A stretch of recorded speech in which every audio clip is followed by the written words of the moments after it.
ဝိသခါခုနှစ်နှစ်သမီးတရားနာပြီးတော့သောတပန်ဖြစ်သွားတယ်ဘာတရားမှအာမထုတ်လိုက်ရဘူးဘယ်ရိတ်တာမှမသွားလိုက်ရဘူးလို့လူထင်ကောင်းထင်မှာပေါ့သို့တော့ဝိသခါသောတပန်ဖြစ်သွားတာဟာလေကာယဝေဒနာစိတ်ဓာတ်ဓမ္မဒီတစ်ခုတည်းကဒီတစ်ခုခုအာယုန်တွေကဆိုလိုတာကမြတ်စွာဘုရားတရားဟောနေတဲ့အချိန်မှာဒီအာယုန်တွေကလွတ်ပြီးတော့ဟောတာမဟုတ်ဘူးဘုရားတင်ဟောတဲ့တရားအာယုန်တစ်ခုပေါ်မှာအာယုန်စိုက်ပြီးတော့သူကသောတပန်ဖြစ်သွားတာဆိုတော့ဒီတတိပဋ္ဌာန်တရားကျင့်စဉ်နဲ့ပဲသောတပန်ဖြစ်တယ်ဘယ်လိုတတိပဋ္ဌာန်ကျင့်စဉ်ဖြစ်တုံးဆိုဘုရားတရားတော်ကိုအာယုန်စိုက်ပြီးတော့နာဖို့ကြိုးစားတာကတမ္မာဝါယာမပဲဒီတရားပေါ်မှာအာယုန်စိုက်နေတယ်ဆိုတာကတမ္မာတတိပဲဒီပေါ်မှာစိတ်ကလေးငြိမ်သွားတာကတမ္မာသမာဓိပဲဒီတရားတော်ကိုနှလုံးသွင်းဆင်ခြင်သုံးသပ်နေတာကတမ္မာသင်္ကပ္ပသိမြင်သွားတာကတမ္မာဒိဋ္ဌိကျွတ်တင်ပြီးတော့ကိုချင်းတရားကောင်းအောင်လုပ်ထားတာတမ္မာဝါစာတမ္မာကမ္မန္တတမ္မာဆိုဟောဒီမဲခင်၈ပါးပဲအဲ့ဒီမဲခင်၈ပါးထဲမှာတမ္မာတတိဆိုတာဒီတတိပဋ္ဌာန်ကိုပြောတာပဲဒါကြောင့်မို့လို့ဘယ်ပုဂ္ဂိုလ်ပဲဖြစ်ဖြစ်ဘယ်တရားနာလို့ကျွတ်တာပဲဖြစ်ဖြစ်ဒီလမ်းကြောင်းတွေကလွတ်သွားတာမဟုတ်ဘူးဒီလမ်းကြောင်းကသွားတယ်လို့ကျင့်ပုံကျင့်နည်းဒါကွာတာအချိန်ပိုင်းသာကွာတာ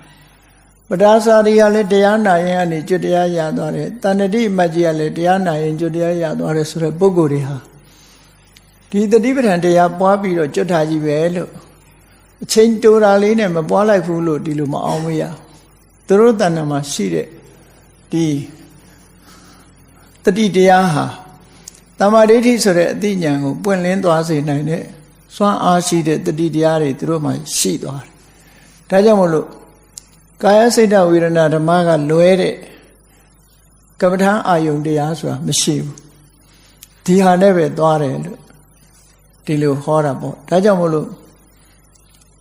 ဒီမဟာတတိပဋ္ဌာန်သုတ်ဟာခဏခဏအချိန်ချင်းကြားဖို့ပေမဲ့သိတယ်လို့စိတ်ကထင်ပြီးတော့မသိတာတွေအများကြီးတွေးနိုင်တယ်အဲ့တော့ဒီမြတ်စွာဘုရားရဲ့အာဘော်တော်အပိုင်းအစစ်တွေဆိုတာအင်တမနည်းနည်းတယ်ဂံဘီရောနဲ့တယ်ဆိုတာရေကြီးကအင်တနဲ့လို့ရှိရင်ထောက်လို့မရဘူးထောက်တီးရမရနိုင်ဘူး